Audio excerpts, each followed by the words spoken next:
আগামী 13 মে আসানসোল লোকসভা নির্বাচন। এই নির্বাচনকে উপলক্ষ করে বিভিন্ন রাজনৈতিক দল তাদের প্রার্থীর সমর্থনে দলীয় পতাকা ফেস্টুন লাগাচ্ছেন। প্রার্থীর সমর্থনে পতাকা থেকে আক্রান্ত হল বিজেপি কর্মীরা। অভিযোগের তীর শাসক দলের বিরুদ্ধে।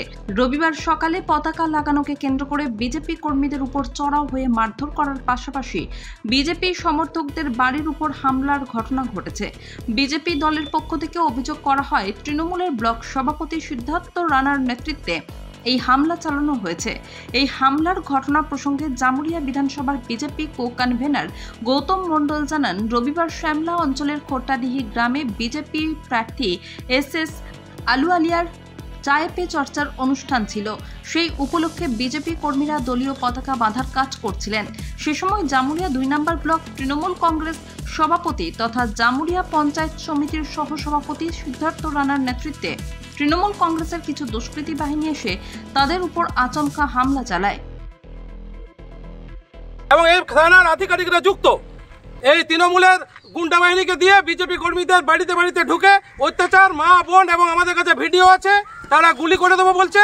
এবং এই থানার প্রত্যেকজন পুলিশ আধিকারিক এই খোট্টাটি থেকে যে বালি চলছে, এই বালি মাফিয়া যুধিষ্ঠিরের নেতৃত্বে আজ প্রত্যেকটা বিজেপি কর্মীর বাড়িতে হামলা হচ্ছে। ঝান্ডা বেনার টাকা দিয়েছিল সেখানে তখন ঝামেলাটা কি হবে? ঝামেলা হচ্ছে বিজেপি আমাদের প্রার্থী আলুওয়ালিয়াজির একটা চা চক্র আছে খোট্টাটি গ্রামে এবং আমাদের এক কর্মী অসুস্থ আছে, সেখানে আসার কথা, সেখানে আমরা ঝান্ডা টাঙাচ্ছিলাম, কিন্তু এই পুলিশ প্রশাসনের মদতে এবং যুধিষ্ঠির যে বালি মাফিয়া তাদেরকে সঙ্গে নিয়ে বাড়ি বাড়ি গিয়ে আমাদের মহিলা এবং কর্মীদের উপর অত্যাচার চালাচ্ছে।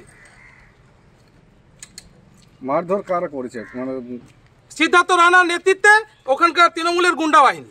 বিজেপি নেতা গৌতম মণ্ডল আরও বলেন, এদিন তৃণমূল আশ্রিত দুষ্কৃতী বাহিনী বিজেপি কর্মীদের বাড়িতে হামলা চালানোর ভিডিও তাদের কাছে আছে, যদিও ওই ভিডিওর সত্যতা যাচাই করেনি এলসিডব্লিউ ইন্ডিয়া। তৃণমূলের এই ধরনের হামলার ঘটনার খবর পেয়ে বিজেপি জেলা সভাপতি বাপ্পা চ্যাটার্জি ঘটনাস্থলে পৌঁছয়। তিনি বলেন, তৃণমূলের গুন্ডা বাহিনীর বিরুদ্ধে থানায় লিখিত অভিযোগ দায়ের করা হয়েছে।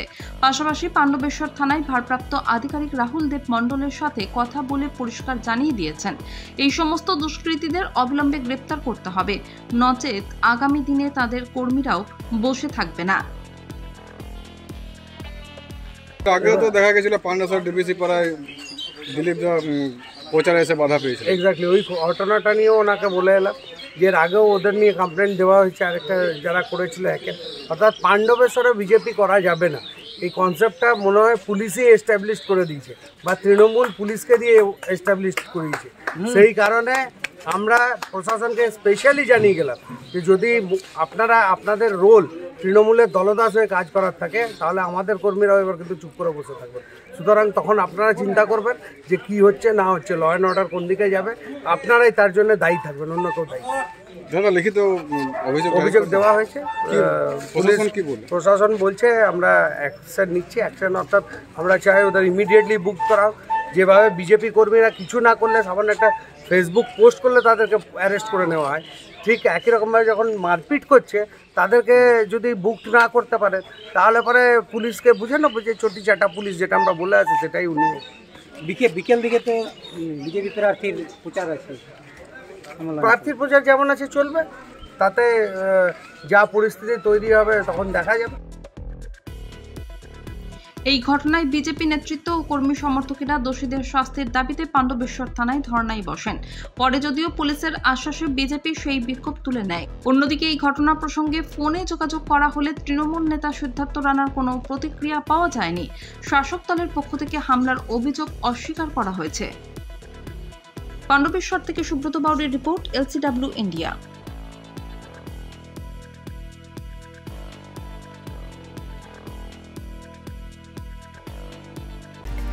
বর্তমানে আধুনিক প্রযুক্তির যুগ চলছে, আর এই সময় একটা স্মার্টফোন না হলে সবকিছুই যেন থমকে যায়। কিন্তু সে তো অনেক দাম, একেবারে এত টাকা পাবেন কোথায়, কিনবেন কি করে, সেটাই ভাবছেন তো?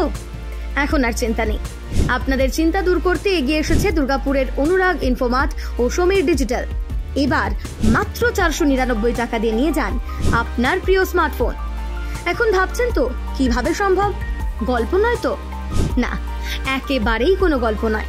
মাত্র 499 টাকায় নিয়ে যান যে কোনো 4G এবং 1099 টাকায় নিয়ে যান 5G আপনার পছন্দের স্মার্টফোন। যে কোনো 4G ফোন নিলে আপনাকে 24 মাসে দিতে হবে 499 টাকা করে, আর 5G ফোন নিলে 24 মাসে আপনাকে দিতে হবে 1099 টাকা করে প্রতি মাসে। তাহলে আর দেরি না করে আজই চলে আসুন দুর্গাপুরের অনুরাগ ইনফোমার্ট কিংবা সমীর ডিজিটালের যে কোনো শাখায়, আর বাড়ি নিয়ে যান আপনার স্বপ্নের প্রিয় স্মার্টফোন। যোগাযোগ করুন নিচের মোবাইল নম্বরে। অনুরাগ ইনফোমার্ট, সমীর ডিজিটাল।